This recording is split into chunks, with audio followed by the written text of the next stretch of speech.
Before I start the video, I want to give a thank you to Barrett, the sales specialist at McLaren Beverly Hills. It was only made possible because of him. If you need any super cars, hypercars, you name it, give him a call. Here's his phone number. Now let's get on with the video.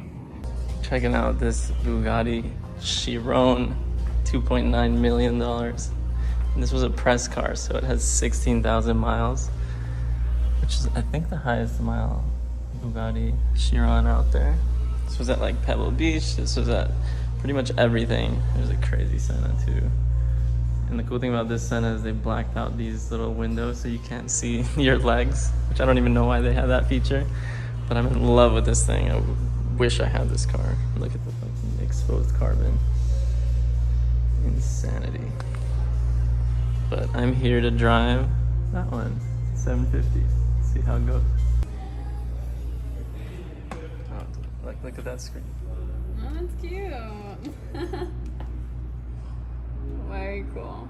Yeah, for Chris Odie. I didn't know if you had access to that today.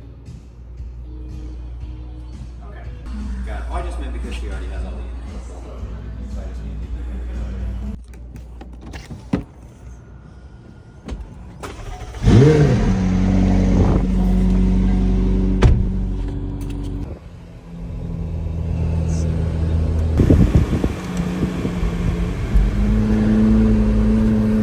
back window down for a little bit more noise. And if you want to play with that. Nah, that's crazy. So it's a whole new dash from the 720? Whole new dash, whole new setup here. They had to update the system, especially up front, simply to accommodate CarPlay. Oh, it finally has CarPlay? Finally has CarPlay, and it knows that it's lightning fast.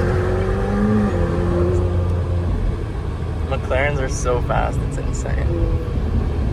Is this like faster than the 720, like significantly? Or? It's just a more refined 720. There's actually a few ways to look at these things. You can look at it as a perfected 720 or a 765 you can daily. I like the second one. So it's got definitely enough power. Jesus, bro. Oh, that wasn't even full throttle. That makes the SV feel like a Prius. Oh, dude, we're just cruising around in comfort mode right now. So here, Sick. this is what I always get a kick out of, because it's still a little 4-liter V8, which is hilarious considering the displacement on the Lambos. But right now, we've just crossed the intersection. We're in third gear already.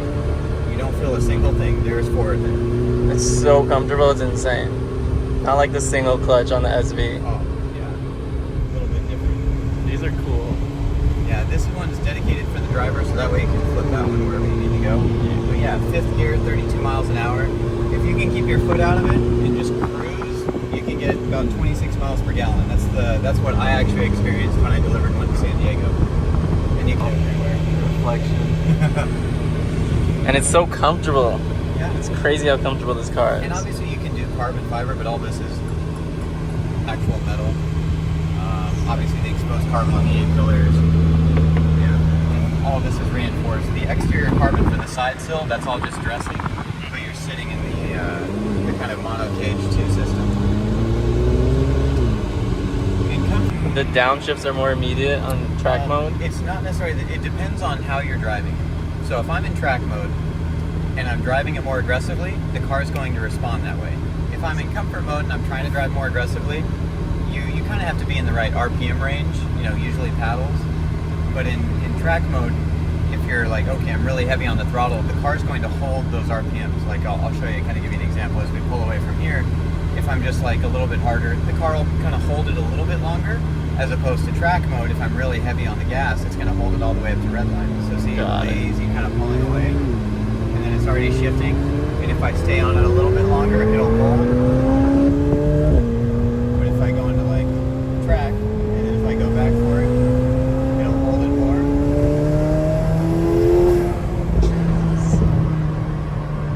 That sounds so good. I love the blow-off valves. Pushing some boost, my man.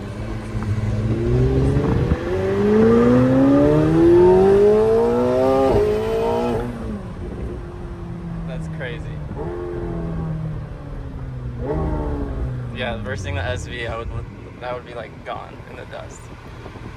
These are insanely fast.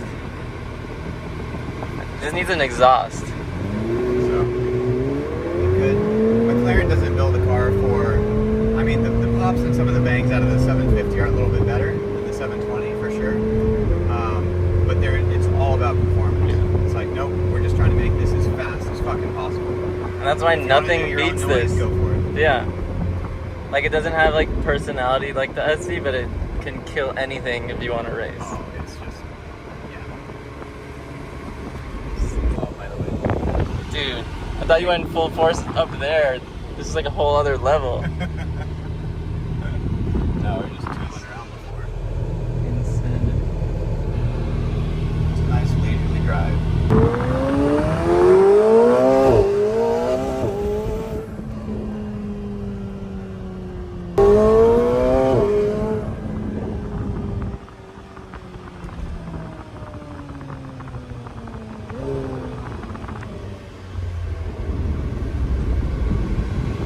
So when does the wing go up? Only like after 50?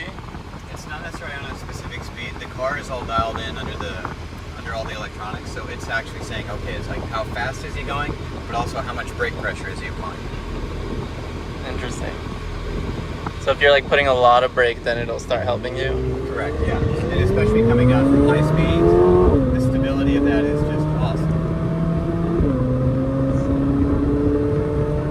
But it's just the seamless shift. So like in fourth gear, third second. Crazy. They're so seamless, it's insane. I don't know if it's because I'm coming from the SV or if it's just like, No, these are like, is that smooth. I mean, this coming from the engineering. Lambo helps, you know, just to kind of show off.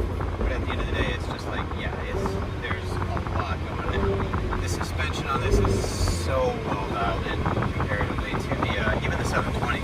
I mean, it's a night and day difference to the Lambo. The Lambo's just very harsh. on the SV, like these go this way. The turning, you know how on BMW when you turn like this way, it goes up? Yeah. The SV's backwards. I feel like Lambo just wanted to make everything backwards. But maybe it's like they're just from Italy and they just do it that way. Just difficult. Always trying to ice skate uphill. Is Ferrari like that too? Some of their stuff, it just depends. Like they've really kind of over-engineered some of their new toys. Like the F8? Come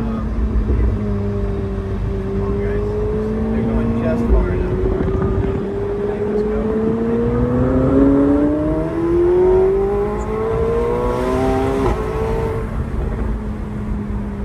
That shift was insane.